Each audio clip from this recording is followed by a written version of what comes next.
ఉద్యోగం లేనప్పుడు నువ్వు దేవుని మందిరం చుట్టూ తిరుగుతావు. ఆరోగ్యం లేనప్పుడు హాస్పిటల్ చుట్టూ తిరుగుతావు.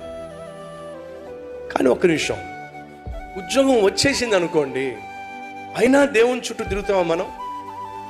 ఆరోగ్యం బాగాలేదనుకోండి, దేవుని మందిరం చుట్టూ తిరుగుతాం. ఆరోగ్యం కుదుట పడింది అనుకోండి, దేవుని దగ్గరికి వస్తామా?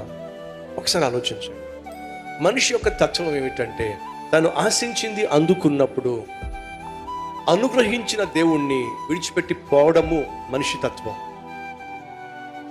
సొలొమోను చూడండి, ఎప్పుడైతే తను స్థిరపడ్డాడో, ఎప్పుడైతే తను దీవించబడ్డాడో, అరే ఈరోజు నేను స్థిరపడ్డాను అని అంటే, ఈరోజు ఇంత చిన్న వయసులో ఇంత గొప్ప రాజ్యానికి నేను రాజుగా హెచ్చించబడ్డానంటే అది నా తండ్రి అయిన దావీదు దేవుడైన యెహోవా యొక్క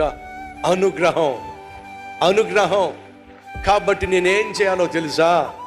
ఏ దేవుడైతే నన్ను ఘనపరిచాడో ఆ దేవుని దగ్గరికి నేను నా దేశంలో ఉన్న ప్రతి ఒక్కరిని తీసుకొని రావాలి.